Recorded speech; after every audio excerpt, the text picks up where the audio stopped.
Hello, everybody. This is Coach Ikonne. Thank you for joining me once again. So today I'm going to be talking about my experience as a physical education teacher. And as I mentioned in my first video on this series, physical education class is one of the primary environments or settings where kids can be physically active because that's what it's built for. It's called physical education.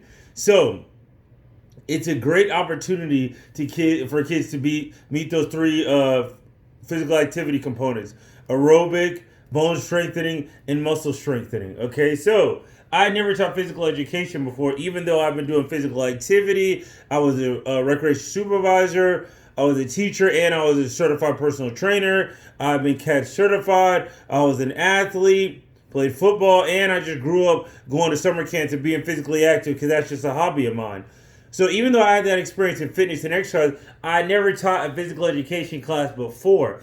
And let me tell you, I did not realize how physically and mentally tiring physical education classes are, because whenever I worked at the after school program, whenever I was a teacher, even whenever I did recreation program, whenever I did trainings, that was usually with one group, maybe two at the most. When I first started teaching physical education, I teach 6 classes.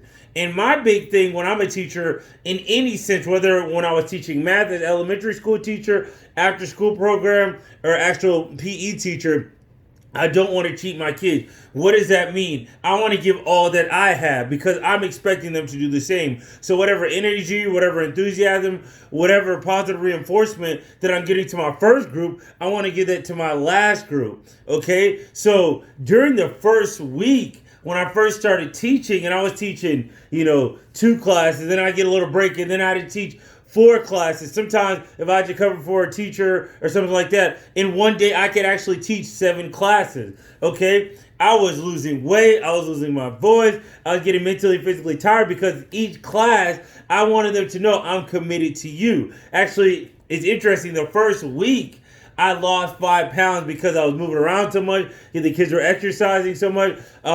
We were spending a lot of time outside. I was just losing so much water weight, and I was just expending so much energy trying to motivate the kids. And plus, since I was new to the school, I wanted to let them know that I am committed, I am invested in you, and I'm going to bring something special. So I realized that physical education is very tiring. It's very exhausting, but it's rewarding. It's fun. Okay, it's very engaging. But I had to realize, hey, even though you want to motivate the kids, you have to find a way to harness that energy and not exhaust yourself. So a lot of nonverbal communication, or because I'm a loudspeaker, I like to yell in a good way, tell them good job. Sometimes I clap my hands, I give them a thumbs up, I bump my fist. Let them know, good job. Or I blow the whistle a few times. I give them a smile. So even though I wasn't yelling, even though I would say, good job, hey, I was still letting them know, hey, I believe in you. I trust in you. I'm glad that you're growing. I'm glad that you're getting better. And the big thing with physical education is the class size, okay? Because a lot of times at PE, I taught it in the middle school. So my smallest class was about 28 kids. And the biggest thing for me in physical activity, you want to get steps. You want to maximize movement. So for me, it's harder to get a bigger class engaged because you're trying to get as many people to move at the same time. So what I did is, which I know a lot of people do, if they teach PE, you put them in groups. Okay, I'll put them in groups, and then I would create a lot of vigorous physical activity opportunities, vigorous stations, vigorous cone drills, vigorous weight training, vigorous, of course, high intensity interval training. Okay, so they were constant moving, and they were going all that they could. They were doing all that they could at that time, right? So there was a short amount of rest, and plus, if they were in smaller groups, if I split them up, now they didn't get that lag time, that sitting around time, because that's the one thing I don't like in PE. Whenever I go and then you see lag time, you see them sitting out, you see them standing around, too much time wasted, so now their heart rate is going down. They're going into that rest mode. So for me, it was constant. So I had these stations. I split them into small groups. And also what I did was I did active transport. So the stations, as I said before, I did a lot of my stuff outside. The stations were split up on different parts of the field. So some stuff was on the court, some stuff was on the ramp that we were running, some stuff was on the grass field. So even for us to go to station, they had to move, they had to walk, they had to get lined up. So even when they were recovering, even when they were resting, they were still moving, they were still getting those steps in. And then also what I like to do is I would like to have group water breaks, okay? I would like to have group water breaks to let them hydrate, to let them know, hey, I want you to be at your best. I want you to make sure you're getting enough fluids, because my classes are intense. They're fun. They're exciting. And they move at a fast pace. It's like boom, boom, boom, boom, boom. But since they move at a fast pace, you have to have a routine. You have to have a schedule. You need to have narration, constant, consistent, so the kids remember it. They know it. So the kids, a lot of times, even though there was variety, okay, to reach everybody in the classroom, there was a certain routine. This is where we line up. This is how we move. So I had a routine. So what my routine consist of? So a lot of times what I did was we had a group warm up. Okay, so that could either be laps on the half court, or that was a group run where everybody's running at the same time. What is the best thing you want to do? So we had our warm up. That was about 3 to 5 minutes. Then we have a short little water break, and then we would do 2 muscle strengthening exercise. Usually I like to do 1 upper body and 1 lower body, and we usually did that for about 3 to 4 sets for about 30 seconds, depending on how much effort they were giving. The more effort they're giving, the shorter that we do, because I'm going to reward you for working hard. Okay, then after that we did relay races, or we did cone drills. Okay, so the cone drills was speed and agility mixed with strength and conditioning.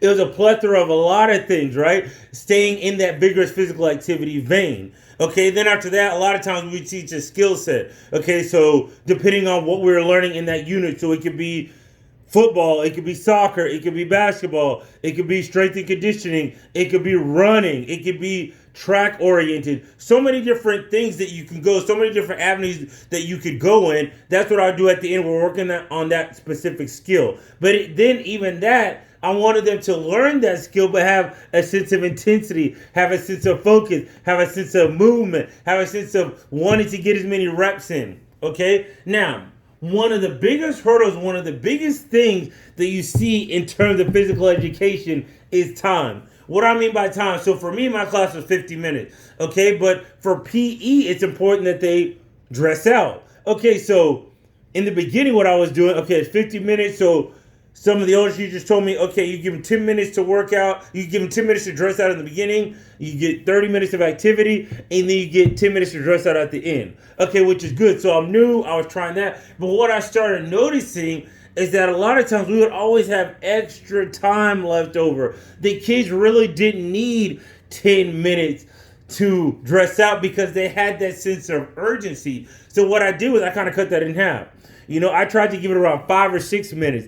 And some of my morning classes and my evening classes, sometimes they would be dressed out before. Okay? They would have the clothes underneath. So that will limit some of the time. So I might have a class of maybe 30 to 35 people, and it would take them less than 5 minutes to dress out. And then also, whenever we had to return and they had to change back into their regular clothes, it took them, boom, just like that. So I started getting extra time. So I had to get creative. I had to find a way to, excuse me, use every moment that I had to dedicate towards physical education. And also, attendance, explanations, things like that. You want to make sure that the kids are moving, okay? Because you can give directions while we're walking. We can start the directions while we're walking in a group, okay? Or you want to give the directions after they've done an activity while they're getting a water break, so we can multitask. Because then a lot of times a teacher, okay, everybody sit down, everybody line up, everybody do this. In some cases you need to do that, but in other cases 5 or 10 minutes go by and it's like, man, we could have been exercising. We could have been moving. We could have been doing a fun activity. So for me, I like to multitask. Hey, while y'all are doing your warm-up, I'm going to give you the schedule for the day. While you're doing your warm-up, I'm going to take attendance. Okay? I'm going to talk about the objectives for the day, because now you're engaging in the physical activity, but you're still giving the information. And a lot of times it was great because kids, once they get that routine, once they see that consistency, they start to become natural leaders. So you have kids who volunteer, who speak up, who say, okay, hey guys, we got to line up like this. Or hey, if we're doing a game that we've done before and somebody forgets, I don't need to explain anything to the kids. another kid will. Okay, so they'll jump in and they'll provide some of that leadership. Okay, and take away some of the extra words that I don't need to put in. Okay, so physical education, yes, we want the kids to get it every day, but it can be very, very challenging. So many different hurdles because you have a limited amount of time. You might have large classes. You got to find a way to maximize physical activity, even with those large classes, by splitting them up into groups, doing high intensity interval training, doing physical activity, trying to do whole group instruction, but make sure the whole group instruction allows everybody to move at the same time. And lastly, what I think, they do have it at some schools, but I wish they had it at every school. I wish there was some physical activity, some PE assistants, some PE interns that can help assist some of the PE teachers, can give that extra instruction and give those extra explanations to the kids who need it, right? So more information can be given, but it's not taken away from the time physical activity, because you could have me, maybe I'm the primary physical activity teacher, PE teacher. I can take two groups, and my assistants, my intern, once they get their routine, they can take another two groups and we can switch. Okay, so physical education is one of the most rewarding, fun, engaging thing. So, but it is very tiring. It's exhausting, and those PE teachers work hard. So, why do I keep on reiterating that? Because a lot of times I don't think PE teachers are appreciated. Oh, they just go, the kids get free time, they do whatever they want, they just sit back in their chair and they just kind of hang out, surf the internet, and that's not the case, okay? And I didn't even talk about the nutrition that's taught, the curriculum that's taught, the social emotional learning that's taught. That's what I'm going to teach and discuss in my next series that I'm going to be talking about, which you're going to hear about more information soon. So I look forward to talking to y'all. Thank you so much.